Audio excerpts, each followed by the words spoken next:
It is an honor to join you all on Nelson Mandela International Day.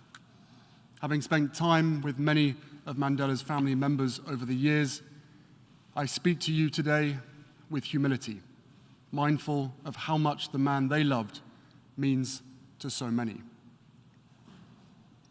Those of us not fortunate enough to know Mandela well have come to understand the man through his legacy, the letters he wrote alone in his prison cell, the speeches he delivered to his people, and those incredible shirts that he sported.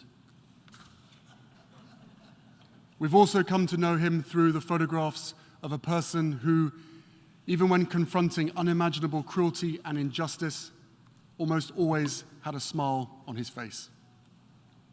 For me, there's one photo in particular that stands out.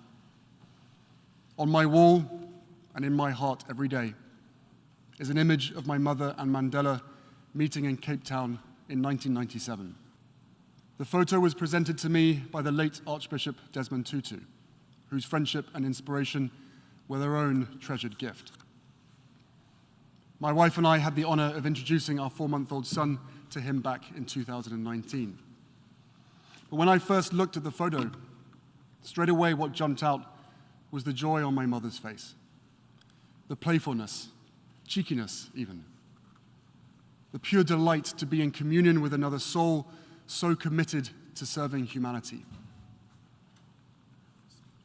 And then I looked at Mandela.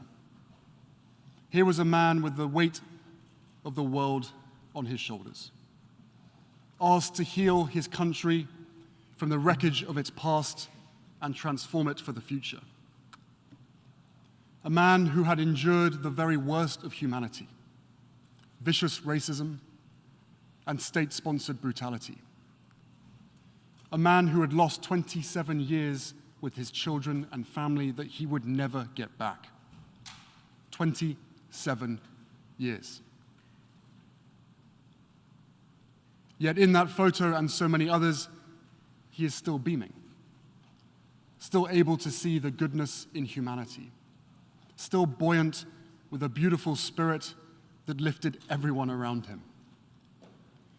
Not because he was blind to the ugliness, the injustices of the world, no, he saw them clearly.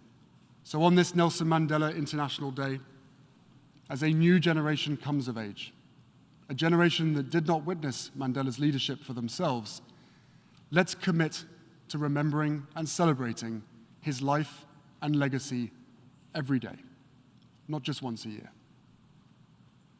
Let's talk with our children about what he stood for.